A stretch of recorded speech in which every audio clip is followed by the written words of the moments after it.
नवनवीन घडामोडी आणि सत्य बातमी पाहण्यासाठी आजच आमच्या YouTube मूळ रेखांकन प्रमाणेच सांगली, कोल्हापूर आणि सोलापूर जिल्ह्यातील शक्तीपीठ व्हावा या मागणीसाठी सांगली जिल्ह्यातील शक्तीपीठ बाधित शेतकरी आता एकवटले असून समर्थनातल्या आंदोलनात शिवप्रतिष्ठानचे संस्थापक संभाजी भिडे यांनी देखील उडी घेतली आहे।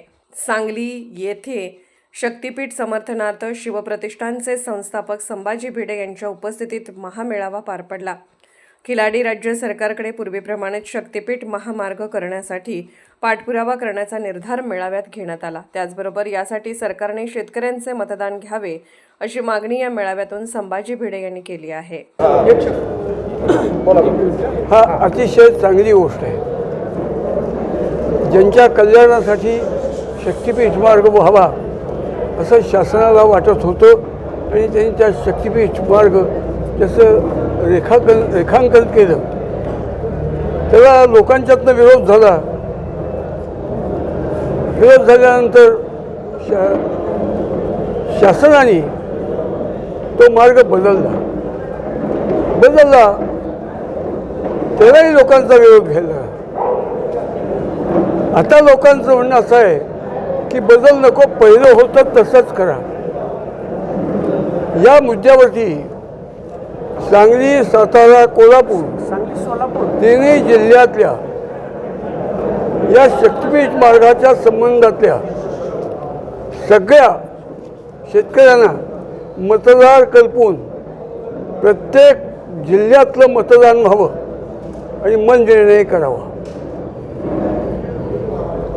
दुसरी गोष्ट की चर्चेने प्रश्न समजूतदार मनाने चर्चा केल्यानंतर कठीण प्रश्न सोपे होतात।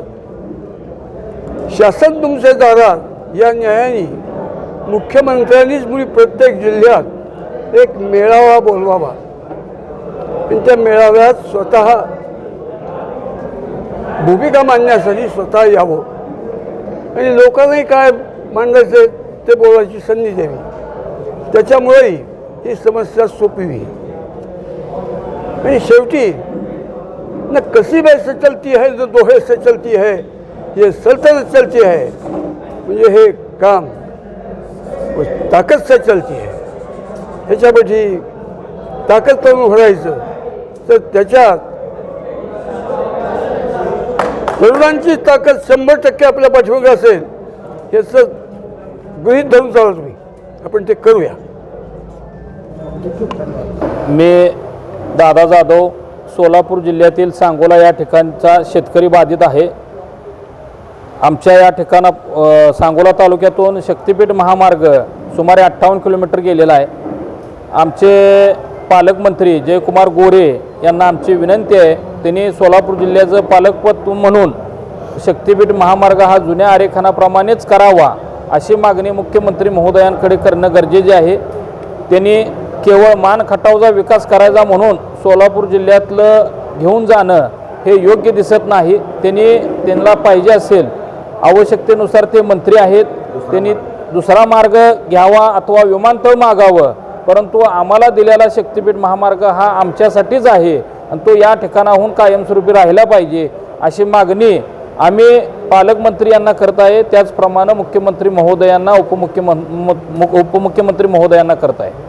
त्याचप्रमाणे गेली 2 वर्ष झालं शेतकरी एका इच्छेखातीर एक भावना व्यक्त करून बसलेला आहे की शक्तीपीठ महामार्ग आमच्यातून जाणार आहे आणि त्यामुळं आमच्या मुलाबाळांना सुख मिळणार आहे, उद्योगधंदे वाढणार आहेत, आमचे उद्योगधंदे आमच्या दारात उभा राहणार आहेत। यासाठी सर्व शेतकरी भावनिक होऊन या शक्तीपीठाची महामार्गाची वाट बघत होता, परंतु सरकारनं जो या 3 जिल्ह्यातील शेतकऱ्यांच्या भावनांचा खेळ चालू केलेला आहे, हा भावनांचा खेळ कुठंतरी थांबलेला दिसला पाहिजे।